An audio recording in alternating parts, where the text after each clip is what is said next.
একটি দেওয়ানি মামলা দ্রুত শেষ করতে হলে আপনাদেরকে প্রথমেই জানতে হবে যে একটি দেওয়ানি মামলা কি কি ধাপে পরিচালিত হয়। তো চলুন আমরা একটি দেওয়ানি মামলার বিভিন্ন ধাপ নিয়ে আলোচনা করি। প্রথমত হলো আরজি দাখিল। একটি দেওয়ানি মামলা শুরুই হয় আরজি দাখিলের মাধ্যমে। 2025 সালের সংশোধনীর মাধ্যমে একটি দেওয়ানি মোকদ্দমার আরজিতে বাদীর মোবাইল নাম্বার এবং জাতীয় পরিচয়পত্র প্রদান করা বাধ্যতামূলক করা হয়েছে। কেননা মনে রাখবেন যে ভুয়া বাদী দেখিয়ে বা ভুয়া বাদী সাজিয়ে দেওয়ানি মোকদ্দমা দায়ের করে ভূমি মালিকদের নানাভাবে হয়রানি করা হয়ে থাকে। দ্বিতীয় ধাপটি হচ্ছে সমন জারি। এখানেই একটি দেওয়ানি মামলার সবচেয়ে বেশি সময় নষ্ট হয়। সমন জারি বলতে বোঝানো হয়েছে যে বিবাদীকে জানানো যে তার বিরুদ্ধে একটি দেওয়ানি মোকদ্দমা দায়ের হয়েছে। পূর্বে জারিকারক কবে সমন জারি করবে তার জন্য অপেক্ষা করতে হতো। বর্তমান আইন অনুযায়ী হোয়াটসঅ্যাপ বা ইমেলের মাধ্যমেও একটি সমন জারি করার বিধান চালু করা হয়েছে।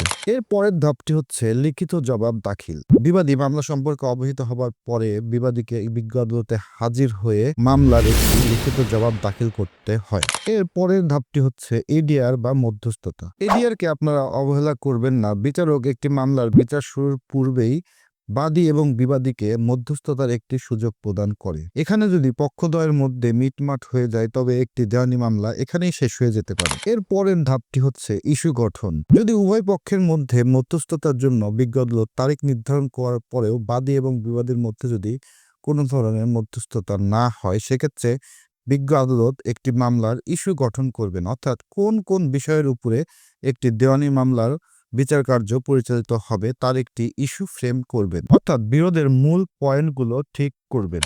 এর পরের ধাপটি হচ্ছে চূড়ান্ত শুনানি বা হিয়ারিং। এখানেই হয় সাক্ষী ও প্রমাণের খেলা। এই স্টেজে বাদী এবং বিবাদী উভয়কেই তাদের সাক্ষী বিজ্ঞ আদালতে উপস্থাপন করতে হয়। সাক্ষীর বাহিরেও বাদী এবং বিবাদীকে তাদের দাবির সমর্থনে প্রয়োজনীয় যে সকল ডকুমেন্ট রয়েছে সেগুলো বিজ্ঞ আদালতে এই স্টেজেই দাখিল করতে হয়। পূর্বে বাদীকে আদালতের কাঠগড়ায় দাঁড়িয়ে বিজ্ঞ আদালতে সাক্ষী প্রদান করতে হতো।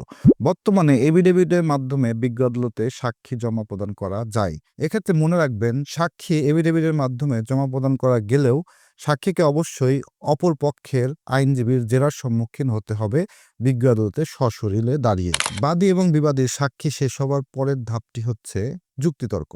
যুক্তিতর্কের স্টেজে বাদী এবং বিবাদীকে তাদের মামলা প্রমাণের সাপেক্ষে বিজ্ঞ আদালতে যুক্তিতর্ক উপস্থাপন করতে হয়। বিজ্ঞ আদালতে যুক্তিতর্ক উপস্থাপন করার পর বিজ্ঞ আদালত রায় বা ডিক্রির জন্য তারিখ নির্ধারণ করেন। তো এই সকল ধাপেই একটি দেওয়ানি মামলা পরিচালিত হয়ে থাকে।